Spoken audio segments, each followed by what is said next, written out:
Lionel, is that you? There, I think I got it.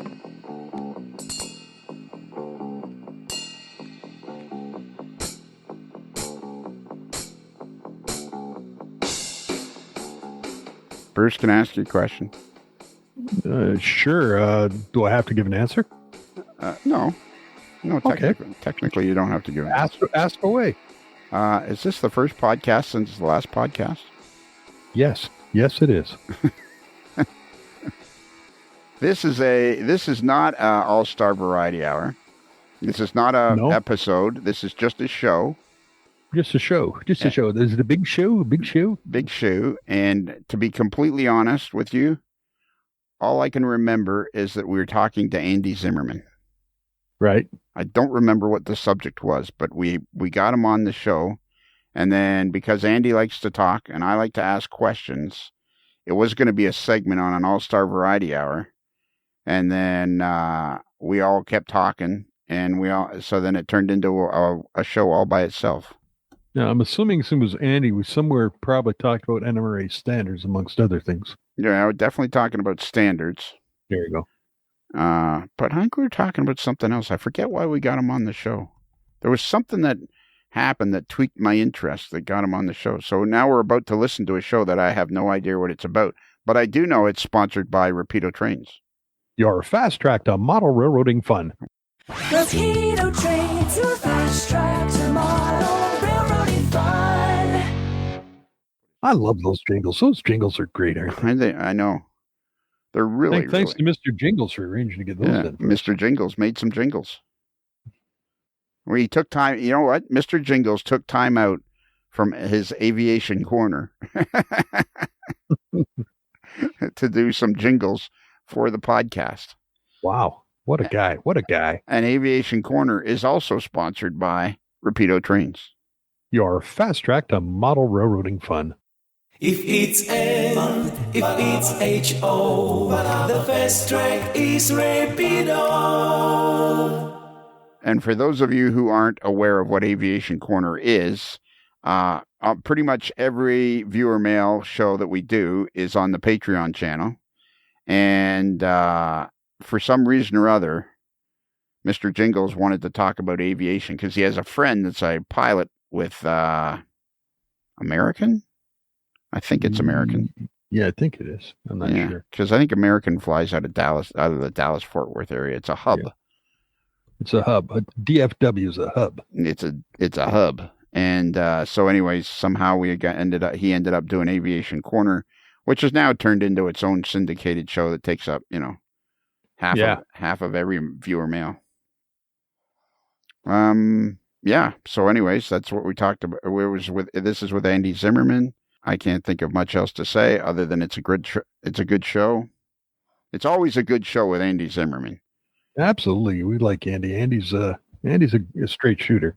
Andy is a straight shooter, and he works tirelessly on behalf of the NMRA. Absolutely. He and his team do a lot of good work for the NMRA.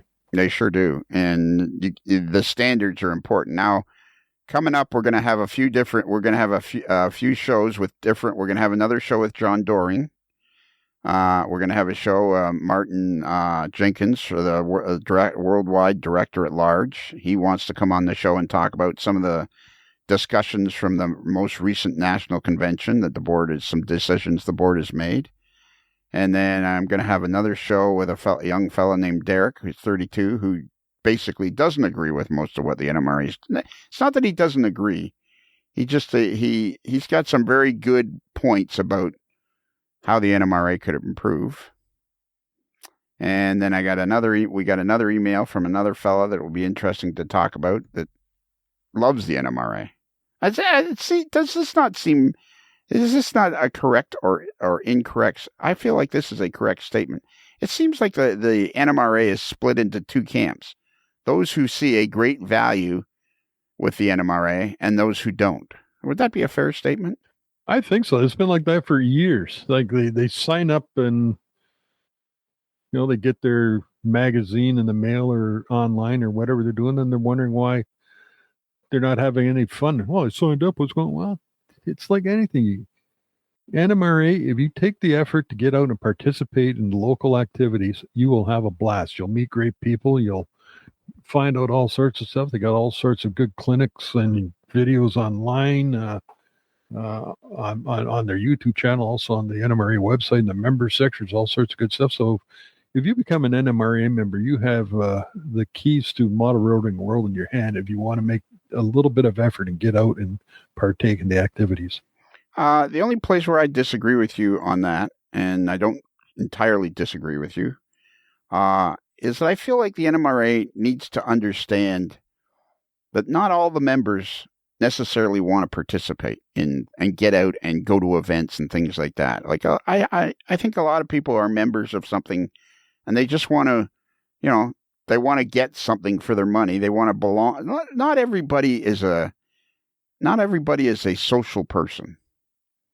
So I feel like they want to belong to the NMRA. They want to support the hobby, but they're not sure why they belong to the NMRA. Like not everybody wants to enter contests. Not everybody wants to be, going to meets and stuff. So I feel like a good portion of the membership just wants to be. And I feel like maybe that's where the NMRA needs to improve a bit, is figure out a way to make those that are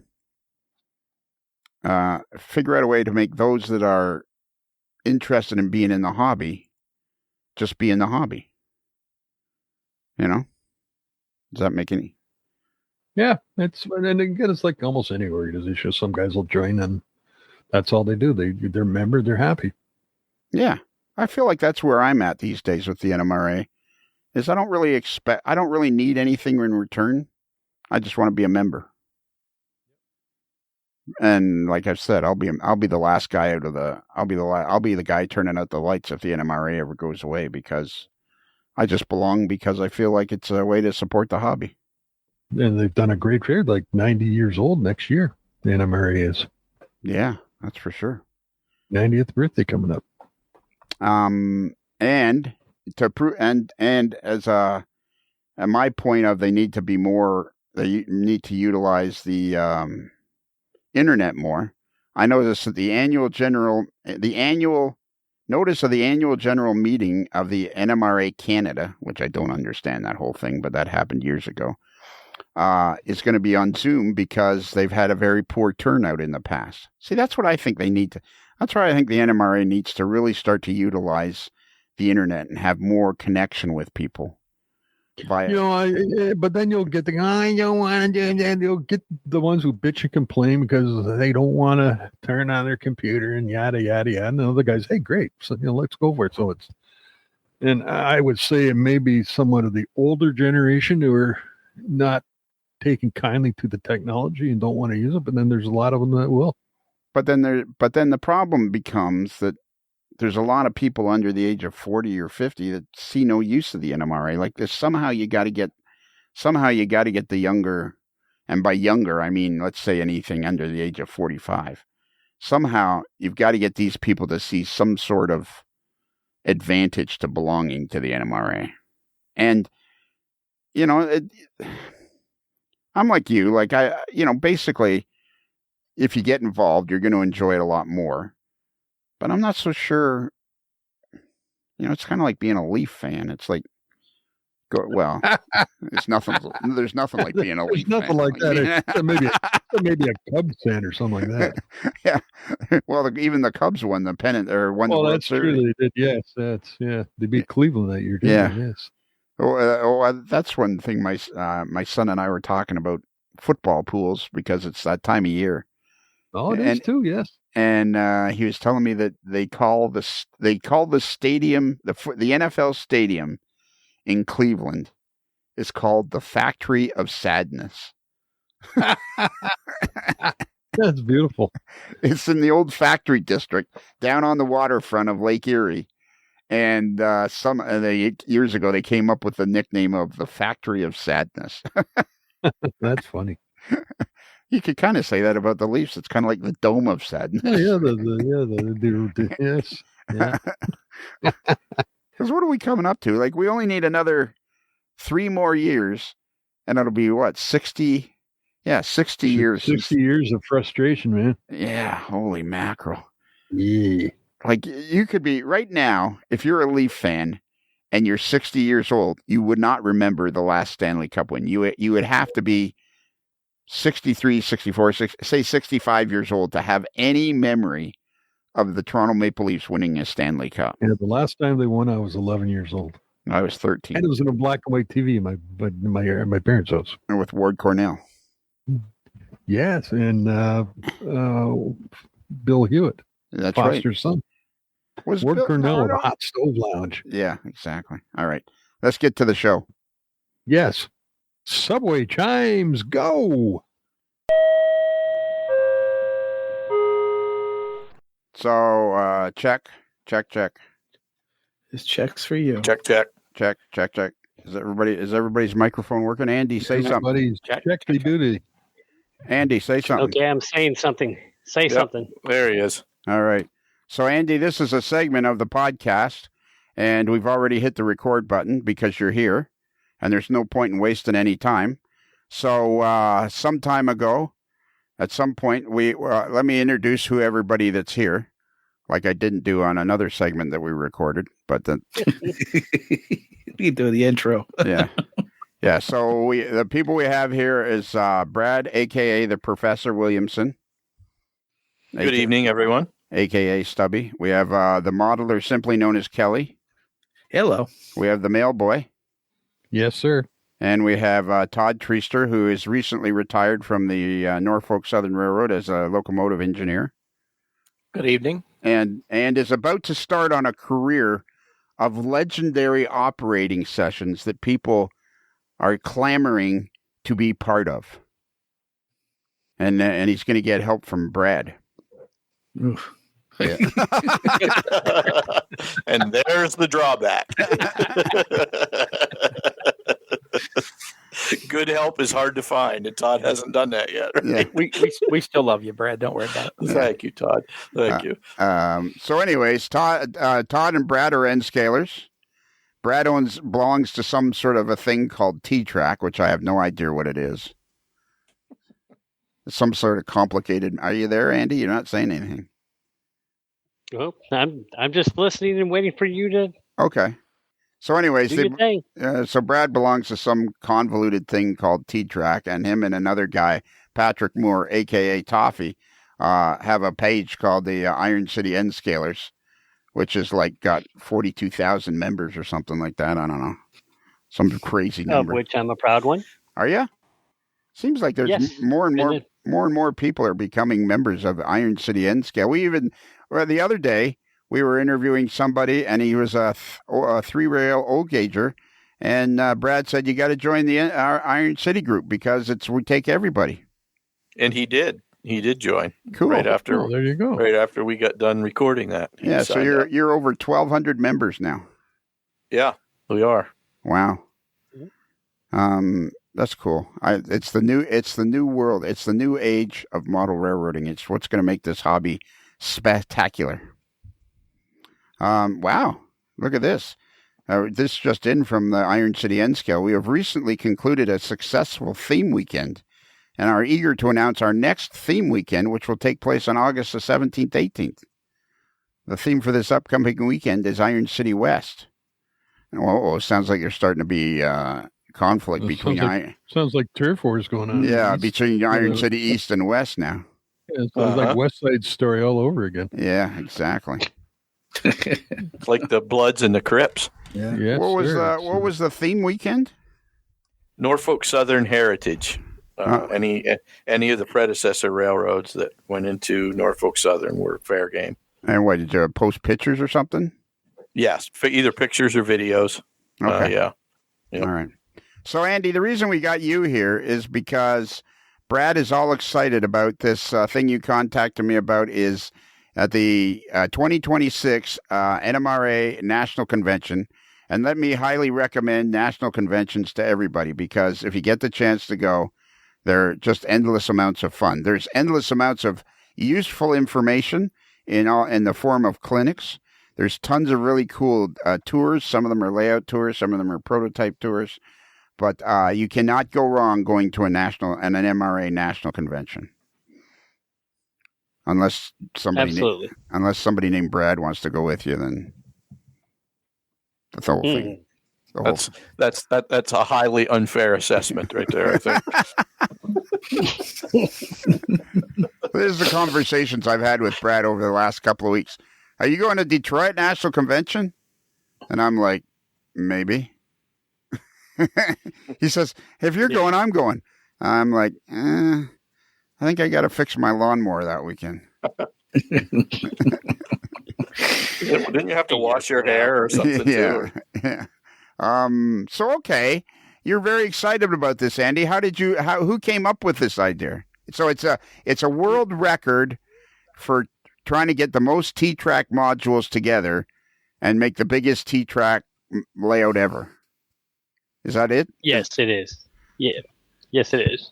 So who came up with it? So who came up with this idea? Who came up with the idea? So, I guess that would be me. So, I was in the sitting in a board meeting at the NMRA convention, and they were talking about where the different conventions might be in the different years, and then they mentioned Chattanooga. And when they mentioned Chattanooga, I kind of got excited, and I'm like, that would be a great place for the next record breaker T-Trak layout. And when I first mentioned it, some of my fellow T-Trackers were like, kind of, okay, they didn't know if we could actually do it, if we could hype it enough to get enough people going. I said, well, think about it. Chattanooga is a railroad town, and it is centrally located to most of the T-Trak groups. And I said, I think we can pull a lot of people from a lot of different directions, and we could actually blow this thing out. So I had to run it through a few of the N-railers and start talking to the other T-Trackers, and everybody got excited. And they said, well, how much space do you think we can get? So I talked to NMRA headquarters, and I asked for 100 by 100 space, and they gave it to us. So, wow. So it sounds like you've tried this before and set a record. And then what was the record last time? So the previous record for the National T-Trak layout was at the National Train Show in Kansas City in 2018. They set a new record then for T-Trak modules, and scale mileage.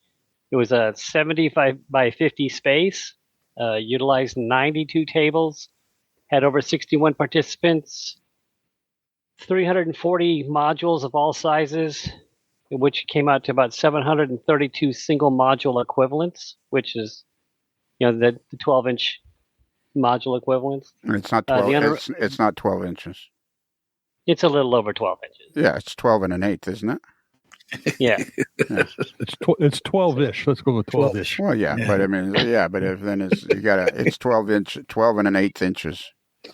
Yes. And Brad, why is it 12 and an eighth inches?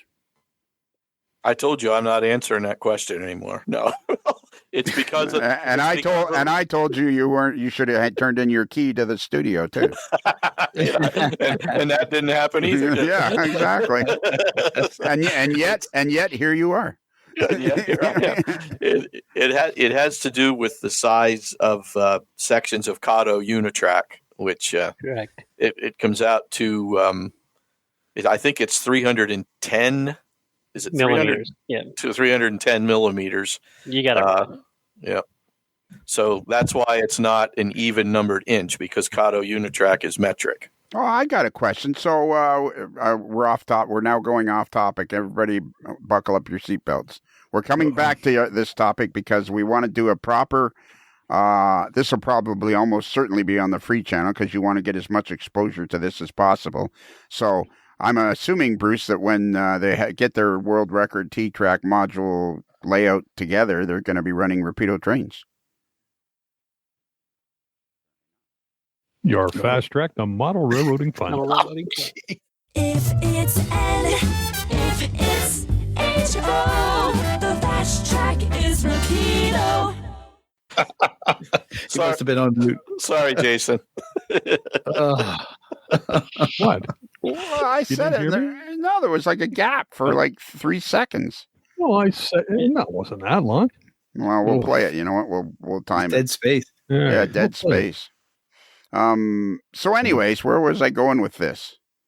Don't tell me. Let me. Oh You said yeah, you were going off topic. I'm going off topic because T-Trak modules. I thought of this the other day actually. T-Trak modules are 12 and an eighth inches, and yet the real railroad. What is it? 4 feet 8.5 inches. Yep. Todd, why is it 4 feet 8.5 inches? Because it goes all the way back to the Roman chariots to fit a horse between the wheels. And then later on, it carried over to the carriages, like the stagecoaches. And I think some of the first train cars were actually made from stagecoaches. They just put railroad wheels on them. And it come out to 4 foot 8.5. And why? And that's pretty much the standard gauge for most of the world. And why were chariots 4 feet 8.5 inches wide? Because of the horses, they have a horse in front of it. That's why. That's how wide it had to be to fit. That's how wide it had to be to fit the horses in front of it. To fit two horses' asses in front of them. Right. Yeah. And that's what she wrote in. Or one really fat one. Yes, exactly. Easy there. Let's not go there again tonight. Here we go. That's definitely off topic. Yeah, we're gonna, and then the depth, the whole depth thing, I don't understand, or the height. It's all very. And what's the biggest reason why you don't understand? Because you don't want to understand. Well, yeah. Okay. It's like you continually dare me to explain it to you. Yeah. Well, the scary part is I'm slowly, very slowly, the worm is turning, and I'm slowly starting to understand it. But I have a lot of questions. I have a lot of questions. Well, it's a good thing because we have a lot of answers. Yeah. Some of them might even be correct. So when you say the previous world record, is it recorded somewhere? Did you contact Guinness Book of World Records, or is it just, hey, look what we did? It's based on the previous largest setup from the previous National Train Show. Right, but are you do you guys? No, we didn't contact Guinness World Book of Records. So do you have plans on doing that for this one? Because a layout in 100 by 100 foot space is pretty big. Yeah, we have actually we are contacting a couple of different groups. The Guinness World Book of Records may end up costing a large, sizable amount of money to get them to come out and do it. Oh. But the other one was Ripley's Believe It or Not, I think is the other one. Okay. So they charge money to come out and get yeah. That's interesting. Yeah, Guinness does. Okay, so now what are you going to do in order to how are you spreading the word?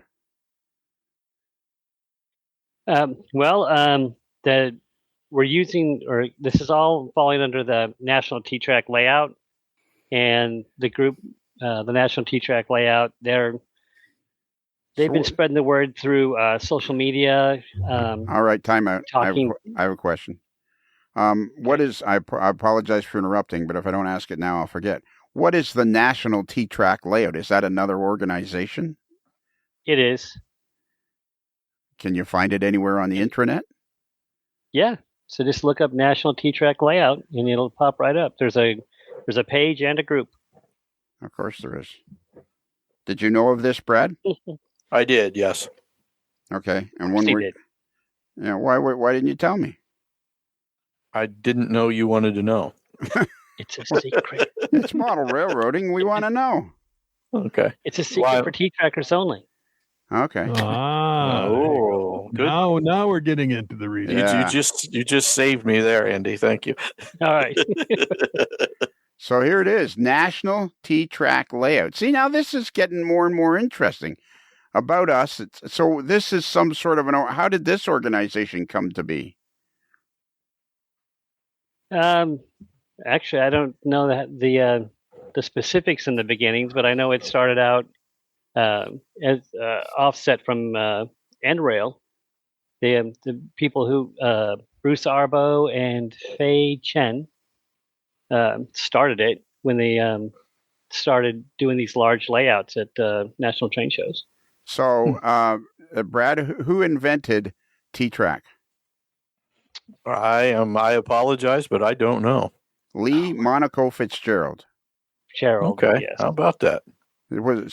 She brought it over from Japan. She? Yes, she. So this is the invention of a lady named Lee Monica Fitzgerald. Yes. And they brought it over from Japan. Yeah, and it's Japan. It had a 25 millimeter offset, and we use a 33 millimeter offset. So what's the offset? What's that? Center to center on the rails. I like between the rails, between the main track. Yes. There's two double track. There's two mainline tracks. That's the distance between the two track centers. Two main tracks. Yes. Oh, okay. Wow. Well, Kelly's looking at the internet. What are you looking at? No, it's the Japanese were the ones that started T-Trak, yes. right? Right. Yep. Yes. But then it was brought from Japan to America by Lee Monaco Fitzgerald. However, the origins of the concept of T-Trak are certainly derived from the many modeling ideas that she and Jim Fitzgerald were exposed to during their visits to Japan in 2000 and 2001. Since its introduction into the United States in 2000, T-Trak has evolved and gained a worldwide popularity. The system is based on a few standards for module size, track placement, track interface, and electrical connections. The minimal standards allow for a wide variety of flexibility in design and still maintain the interoperability with, wow, there's a big word, interoperability. Holy moly. You nailed it, too. That was a lot of syllables, but you hammered it right out. Yeah. Lots of syllables. Yes. Yeah. With all modules built to the standards. So, Todd, you just recently got a new T-Trak module, didn't you? No, I did not. Oh. That was for the one I dropped. Yeah, the one I dropped off at Todd's place was for another friend of ours, Jim Young. Oh. Are you going to get a T-Trak module? They're trying to talk me into it. If I get one, it's probably got to be 2 or 3. I can't just get one. I don't. They're like Ruffles. Yeah, I was going to say just one. They're like Ruffles. You can't have just one. Yeah, I don't do anything small. You know that. I have to do it. I know. Oversized. So. Yeah. But you might want to try a double XL. It might look a little looser on you. Wow, man, a lot. Well, come on. Now you know you're part of the crew. Yeah. Come on. If you're gonna throw me 75-mile-an-hour belt-high fastballs, I keep telling you don't always have to swing. You can let them. You can take a pitch every now and again. By the way, Lionel, I need a 3X, not a double X. Okay, there you go. And I'm taking it all right. I'm taking it downtown over center field. Got out of here so fast it should have had a stewardess on it. Exactly. Oh, here we go. Speaking of Jim Fitzgerald's the guy, one of the ones who came up with the N-Track standards. Am I correct? Yes, in that? he did. Yes. He's the father of N-Track. Yeah. Mm-hmm. Okay. Now this is a bit of a somber question, but are these folks still alive or? No, Jim Fitzgerald's not. No. Okay. Geez, it'd be interesting talking to his wife.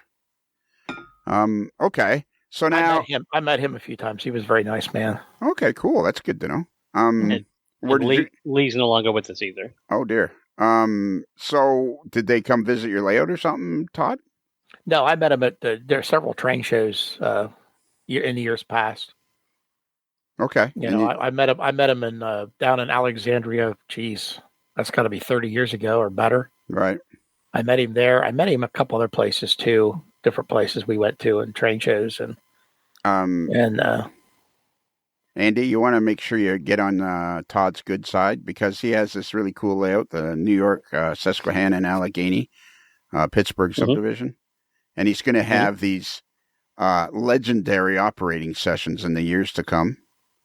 And if you get on his good side, you'll get maybe invited to one. Oh, well, there you go. I can I can start working on that AP for the NMRA. There you go. It's going to be They're going to be legendary because he's getting the help from Brad, the professor.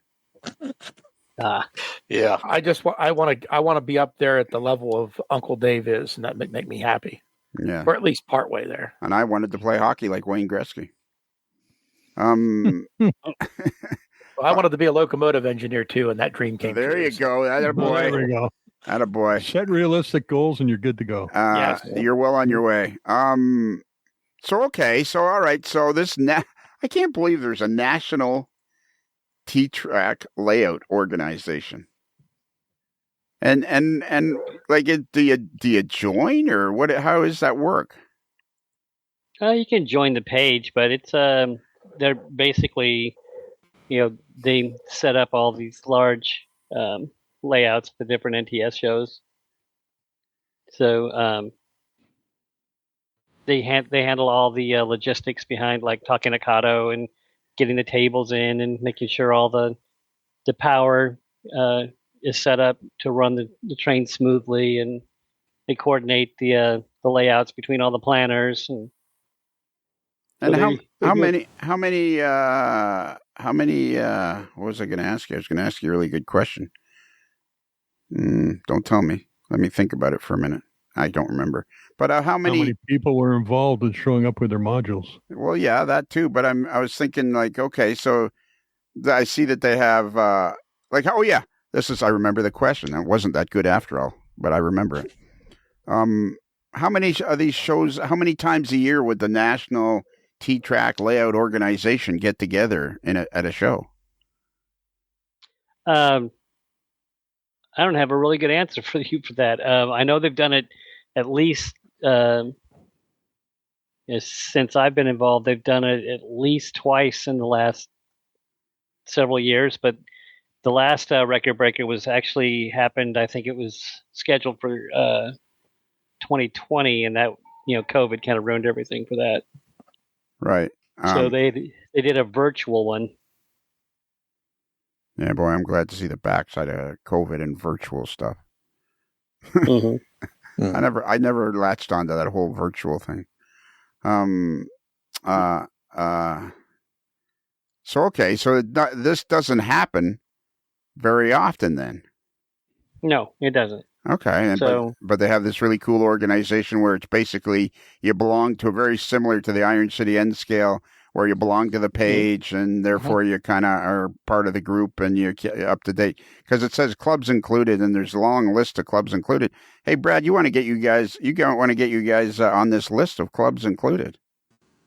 Yeah, we will have to do that. I agree. Yeah. There's 1,000 followers, Lionel, on that T-Trak layout thing.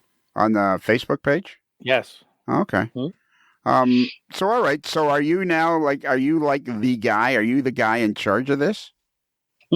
No, I just instigated it. So Bruce Arbo is the guy that's in charge, and he's the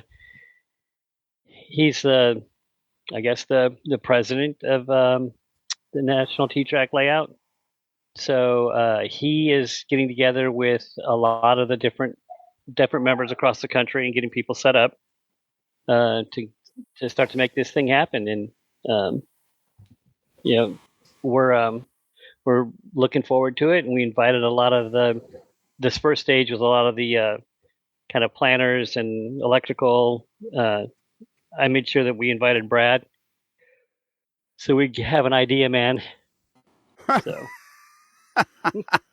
I'm sorry, Brad. Did was I laughing? Did a good job. That wasn't a joke, Lionel. He was serious. And he did a good job. He brought good questions. And thank you, Andy. So he's the idea. I'm glad I'm appreciated somewhere. We appreciate you here at the old AM. I know. I was just teasing. Yeah. I feel very appreciated. So. Yeah. So was I. Nobody for Lionel to pick on. Yeah. There's always somebody for Lionel to pick on. Okay, I was trying. Yeah. I think you take that the wrong way. I don't pick on anybody. It's just that we happen to have conversations, and some guys are wearing tank tops, and it kind of, it just happens. So there's a president of the national. See, that's what this podcast is about, is getting this information out to people so that they have a clearer picture of what's happening, because I find it fascinating. And now at this one in Chattanooga, do you think you'll be running Rapido trains on it? Your fast track to model railroading fun. Rapido trains, your fast track to model railroading fun. I'm sure there'll be Rapido trains. Okay. I will be sure to bring some. That way we know we'll have at least a couple of them there. Anyway. So Brad, there'll be more. So Brad, the idea guy, what are these conversations been like about this national attempt at, or this attempt at we only had. Yeah, I was going to say, in all fairness, we only had one meeting so far. Yeah. Okay. So, and the basic idea of that was we were shown like a preliminary track plan for how it was going to go, and we were kind of told each club is going to have one leg off of the track plan. And the question I asked was, with the two, you have two mainline tracks. The outside one, the one that's toward the front of the modules, is going to be the red line. Yeah, is going to be a continuous run around the whole thing. So that will be tied into the main command station. But the yellow line on our leg, I wanted to know if we had the freedom to do whatever we wanted with that. Like, we could set up multiple loops or one loop and power it with a completely different command station, or power it with DC, because we do have some guys that run DC. And we determined at that first meeting, I mean, I don't think it's final determination, but everybody seemed okay with giving each club, I guess the term Bruce used, Andy, was we'll be the managers of that leg, whichever one we're assigned to, and we can do whatever we want with those inside loops. So that was the main question that I had. And so I'm assuming there'll be multiple duck unders then. No duck unders. Well, how would you have a loop? Have to walk around. How would you have a loop without a duck under? It's a loop on short, small loop. Yeah, it's a small loop that you can, like, these loops are on 30-inch wide by 8-inch tables. So there's no or 8. Did I say 8 inches? I'm sorry. Yeah, 8-foot tables. Yeah. So there's no duck under needed. You just walk around the table. The table. Yeah. Oh, okay. Yeah. Yep. So something you might find interesting, and I know how that goes, but Lionel, is that when we were just talking about the red line, the last record breaker, the uninterrupted red line route totaled 28.4 scale miles. Wow. Of track. And this one is probably going to blow that away considerably if we pull this off, isn't it? Yeah. Yeah. If we pull it off, I mean, I typed it all up here just so I would have it, but it's of course we're planning it in 2026, like I said, but it's going to be looks like it's going to come out to 100 by 92 planned, approximately 152.75% larger in terms of square footage. Going to utilize 154 tables, which is 67.4% larger than last time. And we're looking at right around 100 participants as opposed to 61 last time. And of course, module equivalents, and total scale miles is to be determined. But in a 100 by 100 foot space, you're gonna blow that other one completely out of the water. So can I use my NCE controller on this? On the yellow line. If you would want to come along with the Iron City portion and be attached to ours, we can. Yeah, Kevin Squire, who I know you've heard me talk about before, will ultimately once we get through the initial planning, then the track planners for each, which Kevin is our track planner. But we could power we could make a couple different inner loops, and one of them could be DC, the other one could be powered by a power cab. There's no reason why we couldn't do that. But you can't do that on the red line, you say, or whichever? No, the red line will be powered by the main command station for the T-Trak. entire layout. Yeah. Oh. So what if I come and I want to run a train on the red line, but I don't have a T-Trak's handheld throttle? You can use your We're phone. going to have Or use your use phone. your phone. We're going to have that's cool. We're going to have wireless throttles. Mm-hmm. So Yeah, but you can use your engine driver or Y throttle. so I'm going to be able depending if you have. So I'm going to be able to use my phone to run my train. Yes. So how does it work? I show up. I'm lazy, and I built one T-Trak module to be part of the Iron City guys, and I've got a train with 3 locomotives and 20 cars. How do I get the permission to go out on which line is it? The yellow one? The red line. Oh, the red line. How do I get permission to go out on the red line and run the circumference of this layout? So the way it should work is you're going to have one guy over in the center of the T-Trak layout, and he's got to keep track of the total number of engines on the red line, because got to make sure that you have enough power to run all those engines with all the sound and everything else on the red line. And I guess from what I understand, they'll give each engine its own separate number, which will get programmed into it, and then they'll know who's who on the layout. But you can stage your engines up in the yard, and then they'll let you know when you can move it out, and then you can go ahead and move it out. So, Brad, would I say I had a 3 locomotive consist, then I'd give each one of them the same address? Would I? Number. You could do that, or you could just program an advanced consist, and they would tell you what number. Okay. What address advanced consist. That would. I'm pretty sure what Andy's saying is you would have to get that number from the head of the whole layout, right? Right. Andy? To run it on your phone, yeah. Because at Uncle Dave's place, you can run all the trains by phone, which I found to be really, really cool. And I ran with Angela Sutton, but then she started calling all of her relatives in Alaska, which I wasn't that cool with. So I gave her my phone, right? And she's like, I didn't have a phone. And I said, well, use my phone and I'll be the conductor. Next thing I know, she's talking to everybody around the world. Apparently she has long-lost relatives in South Africa she was talking to. Wow. Yeah. And I will add, too, that if you would want to run on one of those yellow loops, you better be in pretty good with the layout managers on that particular leg. So that's something we might have to start working on now, because we only have 2 years. So why would you have to be on, because I'm from the Iron City N scale guys, and I'm going along the red line, and then I get to some other club and I want to run on their inner loop. Is that basically what you're saying? You could run on somebody else's, but I'm just saying if you want to run on ours, you better be nice to me, if I may be direct. Nice. I think we're going to put Scott in charge of another loop, so you better be nice to Scott too. What's the biggest trains they've run on there, Brad? Run on our layout, Todd? On any T-Traks, what's the biggest trains they run? That's a good question. Do you know, Andy? I'm not sure. I don't know what the biggest one was, but at our show we had, I think it was an N-scale engine pulling like 52 cars, I think. 52 cars is okay. Yeah. You better get started on that module there, Brad. So I see here recently. Did you mean Todd or Brad? I meant Todd, yeah. Okay, yeah. But you guys have 2 D's. It's Todd and Brad.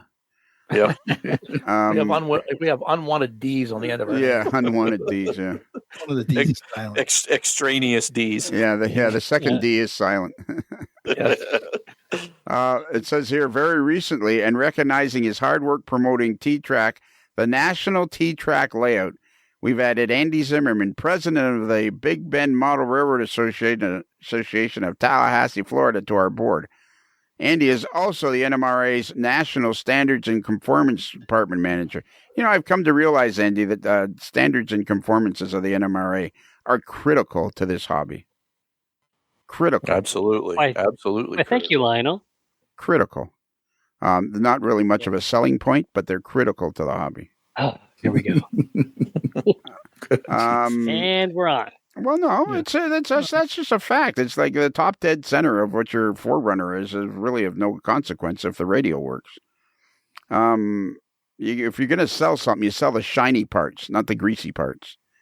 So I'm fascinated by this. Like, this is something else I've learned. Like, there's a thing called the National T-Trak Layout, and it seems to be some sort of an organization. You say it's got a president? Yep. And somehow I managed to wear yet one more hat and get onto that board. Sure. So, but you don't join. You don't join this organization. It's just kind of out there. Is that? Yeah. Yep. It's in charge of all things T-Trak, basically.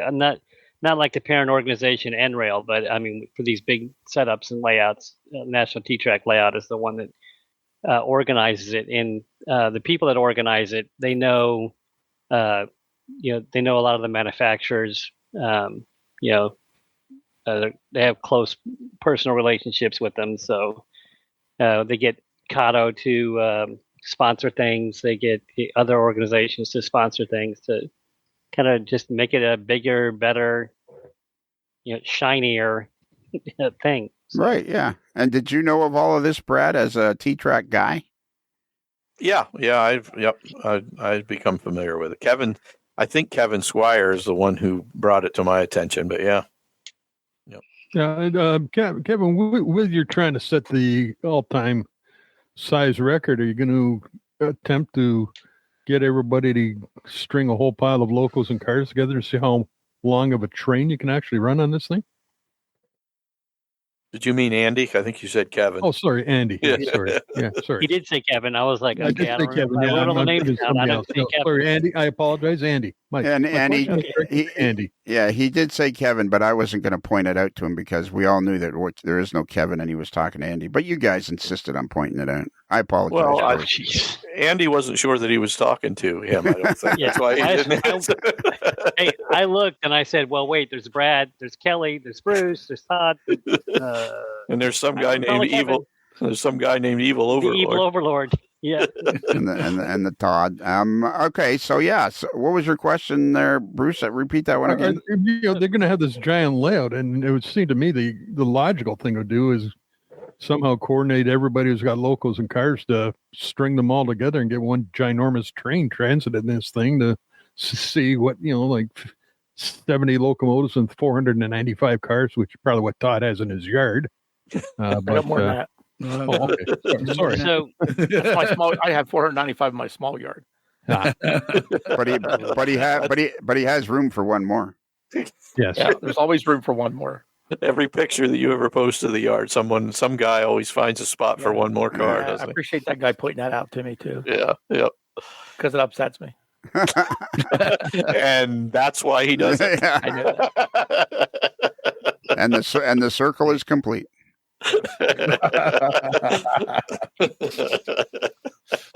So in answer to that question, so not that I want to bring it back around, but I thought I'd help you out a little bit. But in answer to that question, we do have one of Jim Fitzgerald's original engines, and it's called the Cotton Brute. Mm-hmm.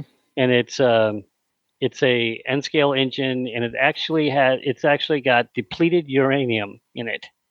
Oh my! And it makes it very heavy, mm-hmm. and it's the tractive force. It's pulled, I forget, 100 and some cars. 655.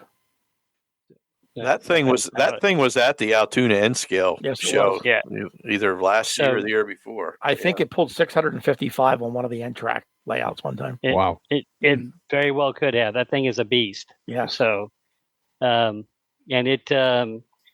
it's in the possession of John Wallace from NRail. He's the president of NRail, and I am sure that it will make an appearance, and everybody's going to want to start stringing their cars up behind it. So in answer to your question, yes, we'll break out the Cotton Brute and have her run the whole thing. So NRail is another separate organization, and it has presidents and everything as well. Yeah, and I'm the vice president of that one. Of course you are. So, Wow, he's all these presidents, man. Unbelievable. So I got a question for you guys. Here's something I think I've discovered, and you may have heard me say this if you're still listening to the podcast. Is I think what T-Trak is a gateway to the hobby. Apparently so not. I'm guessing from the answer, maybe. With that unbridled enthusiasm, I'm thinking perhaps not.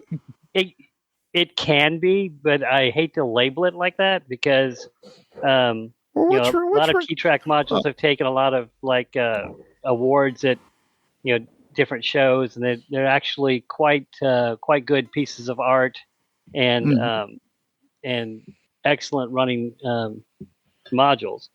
So yeah, but it's still along the same lines of, well, maybe a little bit, but N-Trak. You could build.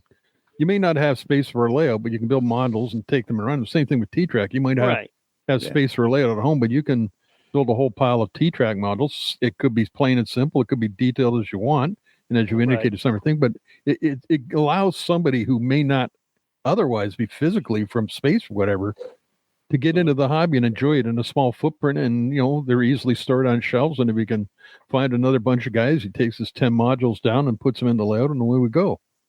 There you go. Yeah, and so that's why I just said I was hesitant. I didn't say it was wrong. It's just because it ends up getting labeled as it's for the newbies and old people.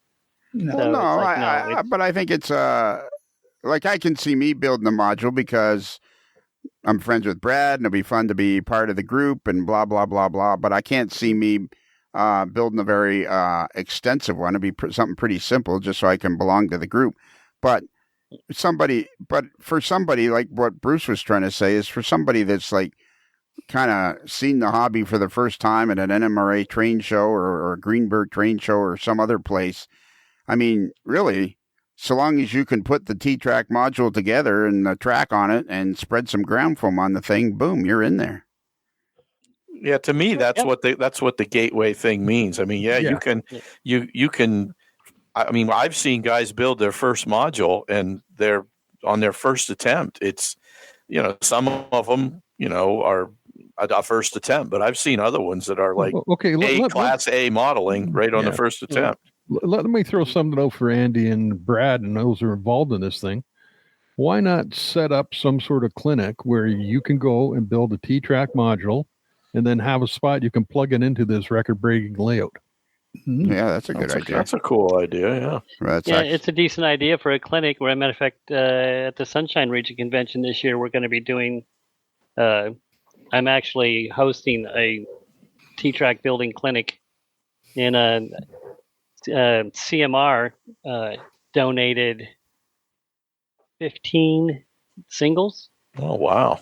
So that I can teach them how to build T-Trak modules. They're a great company, CMR.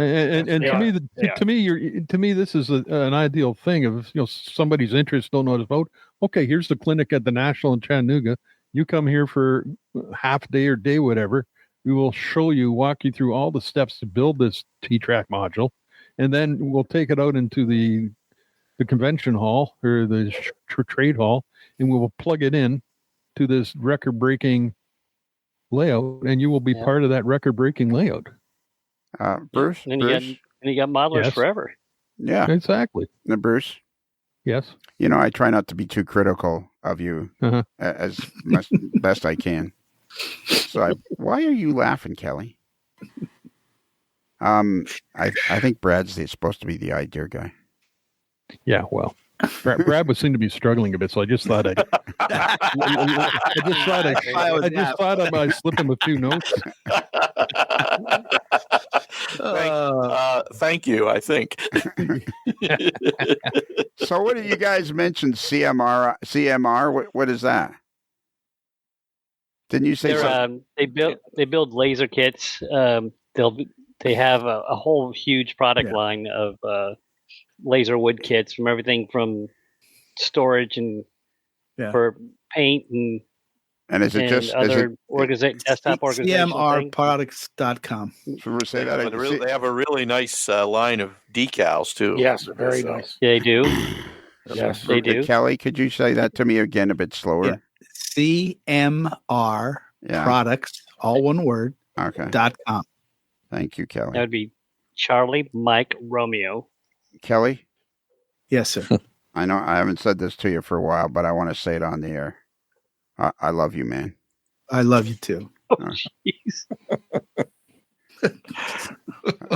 Are you still here? Are you still here, Todd? Yeah, I was listening to It sounded like he just threw up in his mouth a little bit there. Oh man!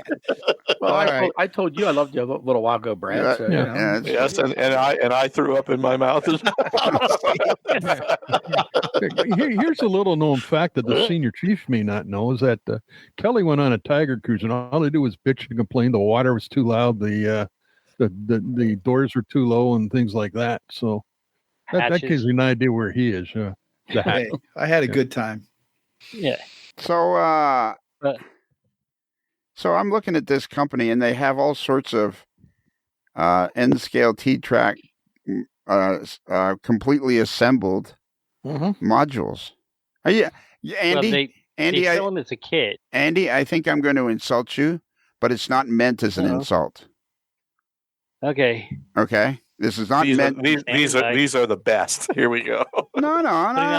It's not on my thick skin. Well, no, it's not like that. It's just that I have a way that just irritates the living crap out of people, especially people in the NMRA, because they can't decide if I'm helping to promote it or destroy it. And I only want the NMRA to grow and be the strongest organization possible. I will never ever give up my NMRA membership.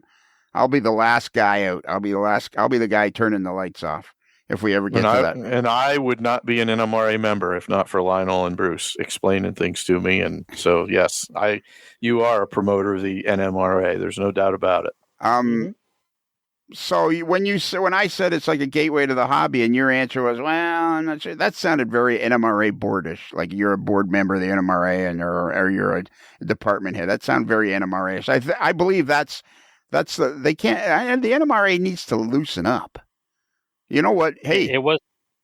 You know what? This is a little piece of it.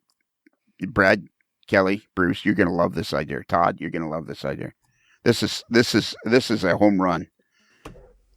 From this point forward, Andy, when you're in a conversation with anybody and the AML Nation comes up, whether they're complaining about us, whether they're in favor of us, you need to simply answer, the AML Nation is the fun bunch. The fun bunch. Yeah. We're the fun bunch. This is cool. This guy here, this CMR, you can actually buy pre-constructed modules. Mm-hmm. That's cool. Yeah, they're very cool people. They're really. I bought a lot of things from them. Especially their decals are really spectacular. Are they?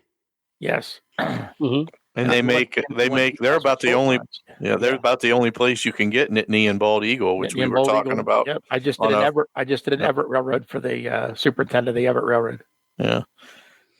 So do they have just a basic module that I can buy? I don't see just a basic. You do. They do.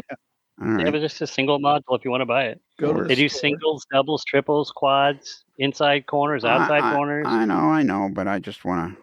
What's a spacer module? Just buy a double. No, you don't want a spacer module. Just buy a double. Here's an N-Trak straight module, $25. Yeah, N-scale T-Trak straight module. That's a single. Mm-hmm. Yeah. That's a single, yeah. Where's the double? Where's the double? If you're looking at the store, there should be a module size. It says single. Oh, I see. And just choose a double, and it adds $15. Wow. All right, I'll send one to Brad and have him build it for me, and then that'll be my module. Here we go. I would be more than happy to do that. Just don't send it to Scott; it'll never get done. Yeah, exactly. Well, if you're sending yours to Brad, then I might as well send my two to him too. There you go. Now we're getting somewhere. Have a whole truckload of modules in his basement. Yeah. Yep, there we go. Well, we're running out of time here because we chewed through 50 minutes, and that was interesting, but this is a segment on an all-star, what are they called? Variety. All-Star Variety Hour. Yeah. Anyways, Andy, do you feel like we made any headway with this?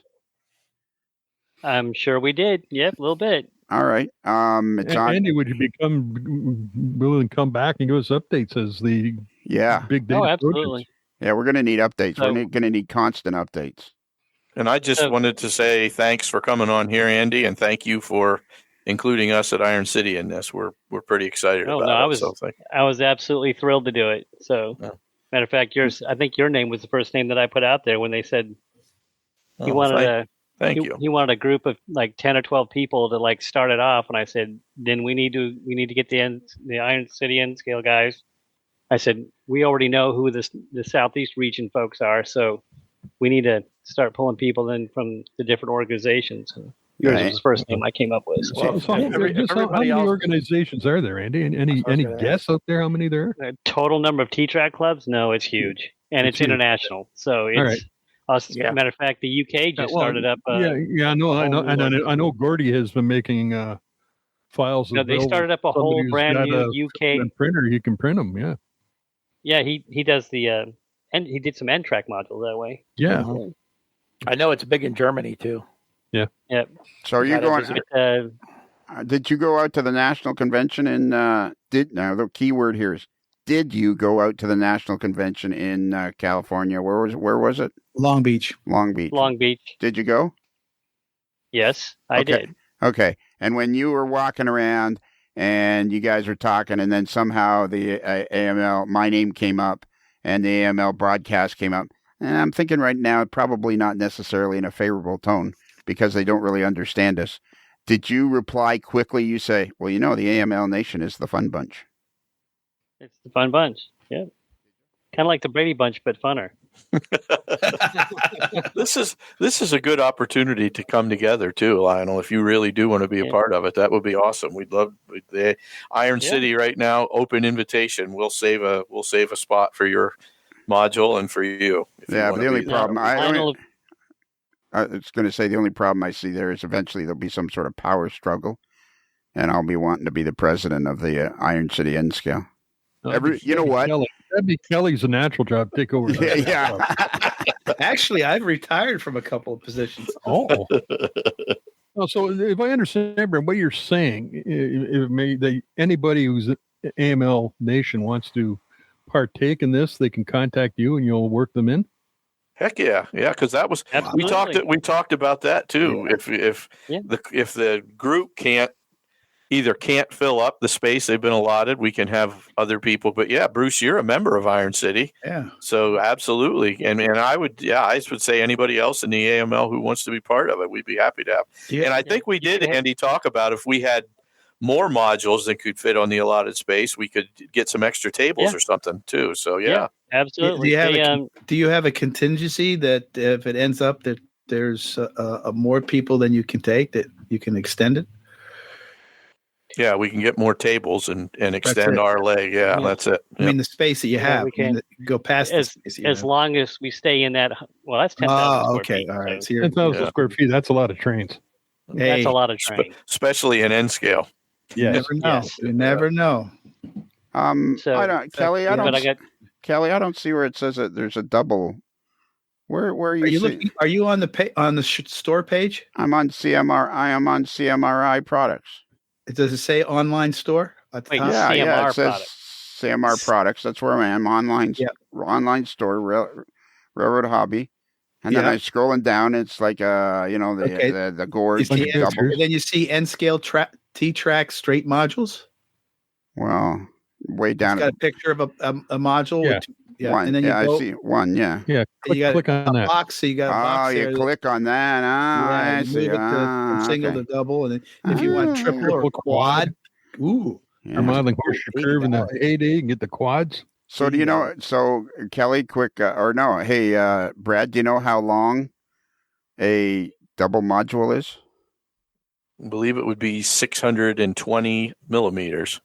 Nice. I was going to say 24 and a quarter inches. Yes. Yeah, that too. But I figured I was talking to a Canadian, so it should be metric, right? Right. They brought in metric in my last year of high school. I'm still the imperial system. All right. Okay. All right. The imperial guy. The car I have now has heads-up display for the speed, and you can set it to either imperial or kilometers. And I'm driving around Canada with it set on imperial because because you can. Just right? because I can. Yeah. Were you going to say something, Andy? Switch mine over to. I was going to say, be careful about when you start building a T-Trak module, because you can end up like me with 41 modules you got to tote around. Yeah, I'll just give them to Brad. Yeah, we'll send them a Brad. No, I have a question on this. Everything shows just one track on it. Don't you guys have 2 tracks on these things? Quad. It's 2 track. Yeah, remember it's T-Track, not N-Track. So yeah, or not. Not Freemo. It shows 2 tracks on the one I'm looking at, Bruce. It actually, if you click even farther. Okay. I was looking at it's like 2 rails, but it's actually 2 separate lines of track. Yeah, that's right. Yep. Yes. Yep. Yes. Yep. All right. Now am I correct or is this wrong? Is N-Scale like Wi-Fi? When it's working good, it's great, but when it's not, it's really annoying. Well, I think anything when it's not working properly is annoying. But there was a time back when I would say probably in the era where Atlas and Kato first started coming out with really, really good running N-scale locomotives. It was kind of, you could either have some of the awful stuff from the 70s, like those pancake motored things, or you could have. Great, Fred. Come on, now they were awesome. Oh yeah, that ring of fire and the smell. If you ever ran one of those, you can still remember the smell like you just smelled it 5 minutes ago. That great ozone smell. Oh yeah. And you look at the shell a little bit later; it's all warped and melted. Yeah. Got hot. Yeah. That would be a great podcast all by itself. Is get a bunch of guys that are over the age of 50, say, and have them all tell their stories of when they first got either a Kato unit or a Roco or whatever, and how well it ran. Because I will never forget, I bought a RS3 Atlas yellow box, and I'd been out of the. So I was like 20. Well, how old was I? I was like 28, and I'd kind of been out of the hobby, like everybody is. You take a break and all that, and then I started getting back into the hobby. And so I hadn't really bought anything for a few years, and I buy one of these Atlas yellow box RS3s and put it down, and I turn the throttle, and the thing is like running like a Swiss watch, and I'm thinking, oh my God. It's funny you should mention that, because that was the first. This was when I was kind of in N-scale and HO at the same time, but I bought one of those RS3s as well, and I remember it was the first locomotive I ever had that had decent sized flywheels in, and I can remember when I put the power pack to 0 and that thing kept coasting to a smooth stop. It was like, holy, you never forget that. Lionel, you probably know, with the Stuart when they come out with their engines, weren't they Kato drives? Yes. The F units. Yeah, they were Kato drives. They were spectacular. They were. Oh. I bought a couple of those last summer just because they were. I told this story several times. They were just at the Illinois Railway Museum. And they have a store, and people donate stuff. And there was a couple of undecorated ones there for $25 each, and I bought them. Oh my! And somebody said to me, "What are you going to do with those?" I said, "I don't need them."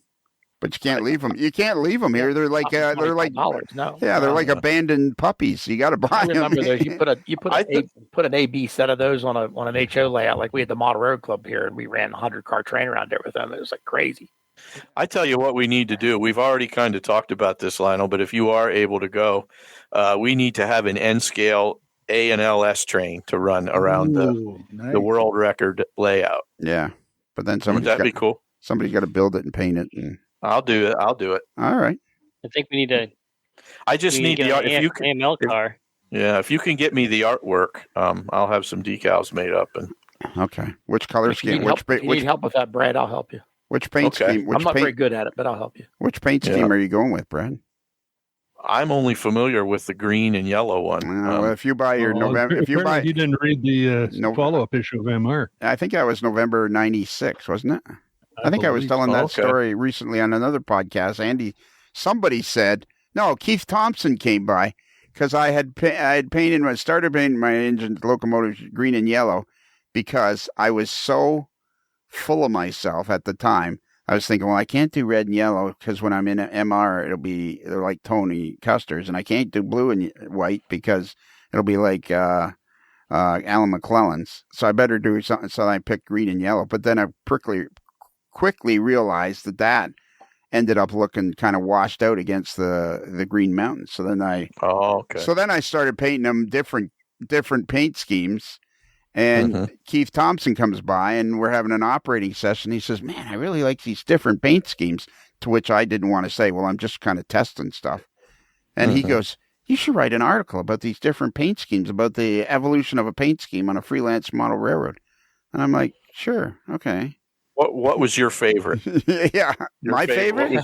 I'll do it. Todd and I'll do a train up and whatever your favorite paint scheme was. I think my favorite one was F units in black and yellow. Those are sweet. Yeah. Okay. And it was November 1960 or 1996. Yeah. I'll have to look. I might have that magazine, but yeah. Okay. Now we're only got a few more minutes to go and we got ourselves a show. Yep. You know what? Every time, Andy, I talk to you, you just annoy the crap out of me. because I turned it into a full-blown show? Yeah, exactly. You turned this into a full-blown show. Now I got to take... I don't get to... Go ahead. get to come on that much, so I like to enjoy myself while I'm here. There you go. I think now it's going to happen. Good conversation. Yeah, I had the fun bunch. We'll have to have regular updates as we proceed. Oh yeah, we got to do that. Yeah, you're going to be on again, Andy, talking about. So all right, let's give you, because I have recently, I kind of had an epiphany, Andy, because I've been thinking about how I'm irritating some people in the NMRA, and some people understand that I'm just very passionate about it. Blah blah blah blah.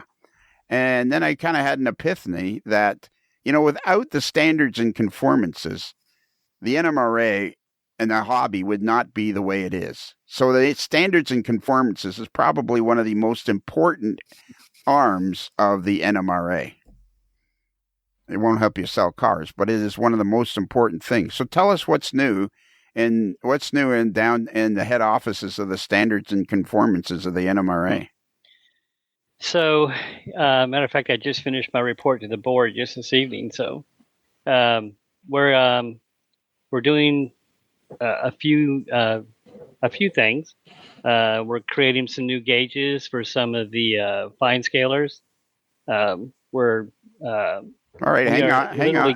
That's interesting. You're creating new gauges for fine scale modeling. So there's different levels of model railroaders. There's guys that build their first T-Trak modules, and there's guys that have magnificent layouts that we all know of, like Seth Gartner and guys like that have beautiful layouts, and the Table Master. So what do you mean different gauges for fine scale?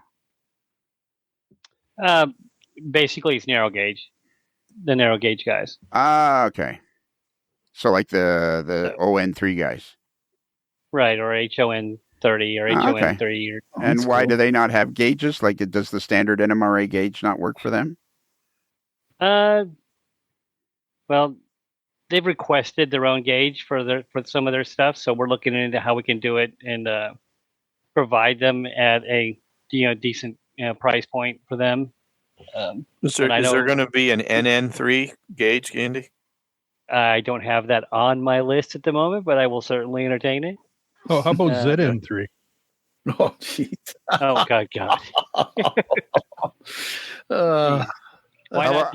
How about we're still working on the SN3. We're working on the T-scale gauges right now. So T-scale. That's 1/450th.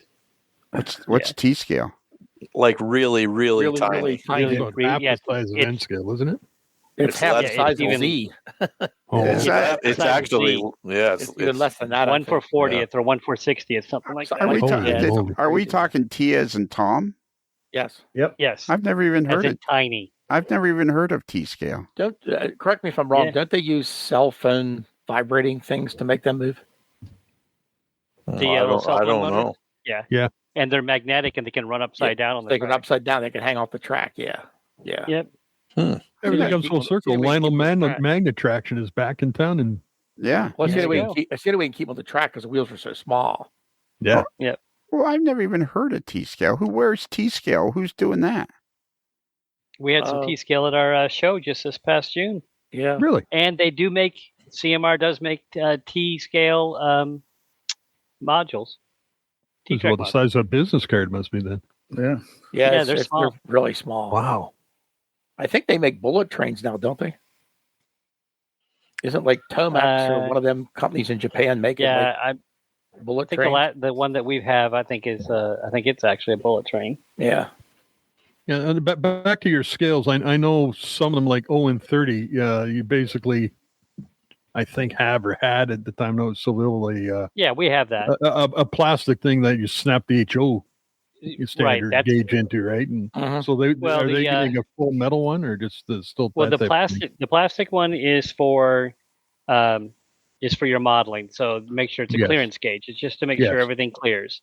And of course, the HO scale gauge is for the track, and the N scale gauge is for the track. So, and the wheel sets, etc. So the metal one it nests inside of the plastic one, but that's just for storage. Okay. Or you can use them together, right, at the same time. Okay. So that's still going to stay the same way. They're not getting a whole metal version. Okay. No, we are looking at some square gauges, but like I said, we're just trying to figure out what's the best for the modeler and what's going to work out best for them. So the main thing though is we are going through every single one of the standards, and we've got some guys who are historians for the standards. They've been around for a while.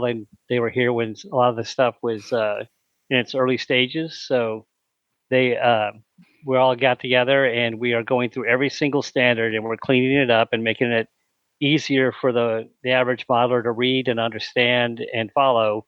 And also it's easier for the manufacturers to follow. We've, over the years, some of the standards have gotten a little muddied up. So we've gone through and we're cleaning up every one of them. And right now we've got about 10 or 12 that we're been working on this year, getting them all cleaned up, including S3 and S4, which is track and wheel. So, which is one of our largest ones. That sounds like a massive job. It is, but I do have 81 people on my team. So right, and one person you don't have on your team, Lionel Strang. There you go. He asked me, and I'm like, yeah, no, that I can't. I'm not doing that. Yeah, there's only room for one HMIFC. So yeah, it's going to be on the free channel, Bruce, because they're going to run Rapido trains. Your fast track to model railroading fun. Rapido trains, your fast track to model railroading fun. Okay, so how do you decide what standards you're going to start redoing? How did that topic come up? So when I first took over a couple of years ago, I was getting some emails and people were saying, "Hey, I don't understand this or I don't understand that," and how did you come up with these numbers, or how did you come up with these measurements? And so we had to go through and explain it individually. And I said, okay, you know what, time out, guys. So I talked to my managers and that I've got in charge of the different standards, and we all sat down and I said, okay, we're going to start running articles in the NMRA magazine on why standards matter. Because, to your point, Lionel, it's like the standards are there and people know about them, but, what do they do with them and why are they important? So I decided to tell people why they're important. So my team and I got together and we started writing articles on why standards matter. And as we were reviewing the standards, so we could do an article and explain why that standard matters, we started realizing that they were a little bit muddied up. So it's like, well, we need to clean these up. They've gone through iteration after iteration, and we just needed to clean it up and change the verbiage so that it just reads easier and people understand it better. spent a lot of my years in the Navy writing technical manuals, and when you're writing technical manuals, you have to write it, you have to read it so most anybody can follow it and they can get things done. So if that's what we're trying to accomplish, then we need to write it so that people understand it. Yeah. So, and to Andy's point, the August issue of the NMRA magazine I just got today is S-9.1.1 NMRA decoder interface standards. Why? right. That's yeoman's work. That's hats off to you, Andy. Yeah, it's a lot of work for my team. I mean, I've got a great team, and they've been each of them takes a different section, whether it's mechanical or it's electrical or it's it has to do with fine scale or it has to do with standard gauges. We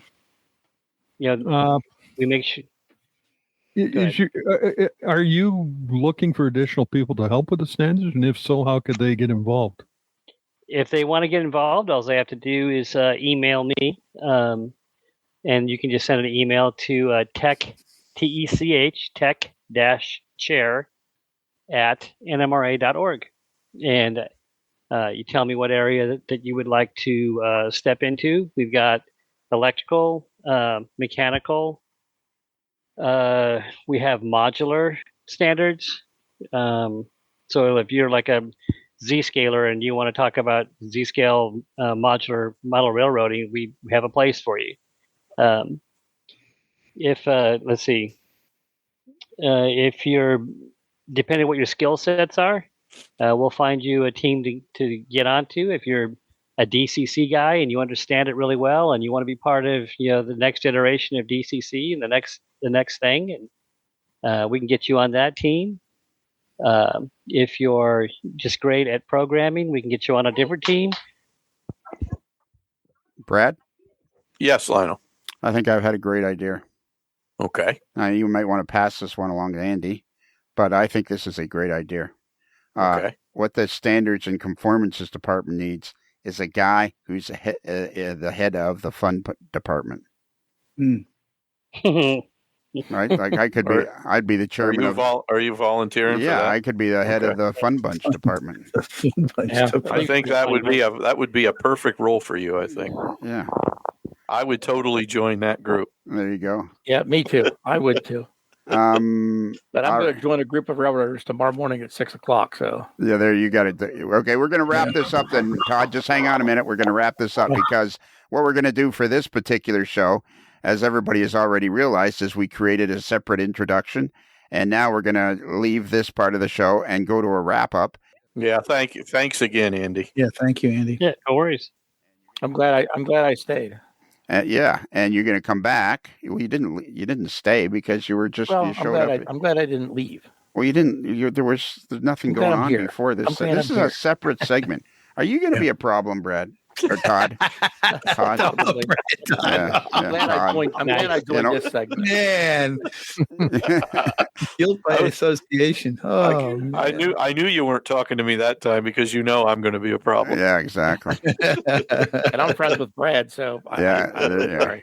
All right. So, Andy, at the appropriate moment, you have to say "Subway chimes go." All right. And you have to say it with enthusiasm. With enthusiasm. Okay, so let's just go over one more time. At the National Convention, when you were there, when people would come up to you to either A, complain about the AML Nation, because there are some people in the NMR that don't like us, or B, talk about the AML Nation, you just immediately said, the AML Nation, they're the fun bunch. The fun bunch, that's it. Yeah. Okay, Andy, take us out of here. All righty. Subway chimes, go. Well, what'd you think of that show? Well, at least a reminder of what we found out what we're going to talk about with Andy once we listen to it. So it was good that way. Yeah. Yeah. It was good that we remembered what we were talking about. Yeah. That's it. Yeah. But it was as with always with Andy, it's a good chat with Andy. Andy's always a good chat. And you have to love that's the other thing about the that's the other thing about most 99.5% of the volunteers in the NMRA. You have to admire the enthusiasm of the people that are inside who volunteer in the NMRA. Oh, absolutely. And without them, you'd be screwed. Yeah. I think I would say this. Feel free to disagree once again, and we'll have a discussion.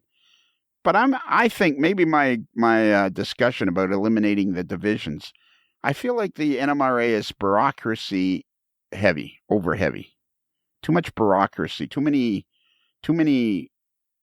cooks in the kitchen.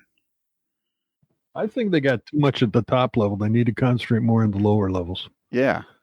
They need to concentrate more on the regions and divisions because that's where things happen. But, they seem to put all their, rightly so, they need to have standards and things like that. But they somehow got to refocus and start getting more into the divisions and regions. And because if you start growing your divisions, your regions will grow and the NMRA will grow.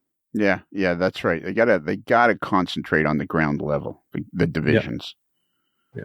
And I really love that idea that John Doring came up with the last time we talked to him about doing an online seminar once or twice a year for division superintendents. That would be great. That would be great because, I was a superintendent and I kind of learned from the guy who was superintendent before me, but, this is back in the 90s. So there's like zero resources out there that I was aware of. Yeah. Just kind of see what happened, what others are doing and try to emulate it. And then they could talk about Rapido trains. Your fast track to model railroading fun. Rapido trains, your fast track to model railroading fun. I think I should, I think I should just offer a blanket apology to Jason Schron, the president of Rapido Trains. Your fast track to model railroading fun. Rapido trains, your fast track to model railroading fun. See, the problem is you do that, and then he gets about 5 minutes of jingles going there, and there you go. Yeah, exactly. Yeah, maybe we should just have a show with it's nothing but repeating jingles. Rapido train jingles? Yeah, exactly. Just a show of that'd be kind of fun. You could have the Rapido train jingles, and then in between each one, you could have elevator music. Oh, perfect. That'd be beautiful. That'd be beautiful because we haven't got the fan one set up yet. They would be industrial fans. There is I have an idea for a great show, and I have the recording of an industrial fan. I think it would be a hilarious show, but I feel like I got to write a script for that one. Because it would just be endlessly guys going, what? Speak up, can't hear you. Like when you're a kid, you sit in front of the fan and blah, blah, blah, blah, and make your voice sound funny. I don't ever remember doing that. No, you can try it now. Get your box fan down, put it on a hide, sit in front of it, and make your voice funny. Of course, I have done it on my motorcycle when I... Oh, there you go. Same thing. I guess it'd be the same if you're a dog sticking your head out the window. Yeah. Anyways, let's wrap this up because yes, we're running out of things to talk about. Okay. So please give out our email address. Our email address, send us emails. We love your emails. We good, indifferent, critical. We love reading them. We get them on via mail. So send us an email at modelerslife@gmail.com. That's modelers with one L like lemon, not two L's like Lululemon. Well, that's three L's. So close. So close. So close. All right, that's it. We're done. We're getting this particular introduction and outro and wrap up for this show was very succinct and concise. And did we screw up somehow?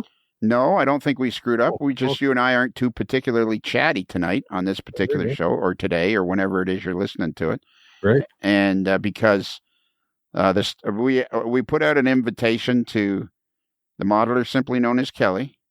Yes. The Scooter, the table master. Yep. The stubby professor. Yep. And yourself, and you were the only one that showed up at the studio. Well, there you go. Because quality, not quantity. Yeah, there you go. Quality, not quantity. Because you know why? Okay, go ahead. Finish your stuff. I was just going to say, because I think they're sick of hearing the Rapido Trains commercials. Your fast track to model railroading fun? If it's N, if it's H-O, the fast track is Rapido. in case somebody missed my botched up email address attempt, is there any other way they can contact us? You can go to our website. This is on the free channel. You can go to our website, amodelerslife.com, and scroll down just a little bit, and you'll see a picture of the moderately agitated mailboy in a particularly agitated state. And can I ask you a question, Bruce? Certainly. Have you ever wanted a T-shirt with a hot dog on it? I mean, who wouldn't want a T-shirt with a hot dog on it? Speaking of the Stubby Professor, I think he has like two or three of those T-shirts. I think so. Yeah, and I think he has one. I think Nick Shea has a few too. Yeah, I think the Stubby Professor has one in purple, which I find to be, it's a little kind of weird. Well, not weird. It's a little. It's in the sun, in the bright sun. It's a little hard to look at. Right. So if you go to the Midwest Model Railroad, and their URL is midwestmodelrr.com. That's somebody else we got to get. We got to get Stephen Atwell back on the show. I haven't had him on for a while, have we? No. Midwest Model Railroad, their URL is midwestmodelrr.com, and you go on the navigation bar and scroll over to Other. And in the drop-down menu you'll see the AML shop, and boom, you are in a wonderland of AML merchandise. Hats, hoodies, mugs, and T-shirts. And in there you will find a T-shirt with a hot dog on it. What more could you want? Where is it? It's the word cornucopia? What does cornucopia mean? Cornucopia is like that cone thing, that the Horn of Plenty thing they bring out at Thanksgiving to show all the bounty of food and stuff. Cornucopia. But let me effort the definition for you here. Eh? Play some elephant. Actually, I got it here. It's a curved, hollow goat's horn or similarly shaped receptacle that is overflowing, especially with fruit and vegetables, such as gourds, ears, ears of corn. Oh, not ears, ears of corn. Ears of corn and grapes. And that is used as a decorative motif emblematic of abundance. So yes, if you go to a Modeler's Life, if you go to the AML shop at Midwest Model Railroad, you're in a cornucopia of AML merchandise. And if you really like this particular podcast, if you would like to have twice as much podcasting every week, if you go to click on our Patreon link, for just a few cents a day, you can have twice as much podcasting every week. And if you go to the T-shirt level, then you're in the contest that is sweeping the nation, sweeping the globe, called Hey Dude, Where's My Shirt? And then you get in the T-shirt level, and every year you get a T-shirt. And it's just a matter of everybody gets their T-shirt. It's just a matter of when you get your T-shirt. T-shirt guaranteed, delivery whenever. Exactly. All right. So remember, a Modeler's Life podcast is considered marginally adequate by 6 out of 10. Model railroaders looking at a model sitting on their shelf and wondering why they bought it.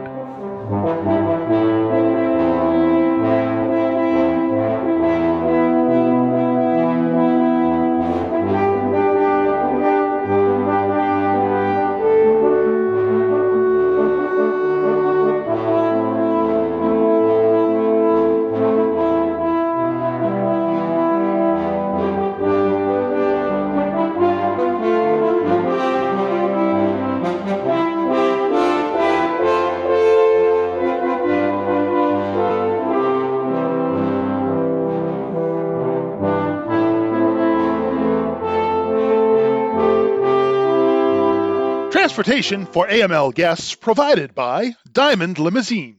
Diamond Limousine, where all of our vehicles are true diamonds in the rough. It's another Lincoln Homer.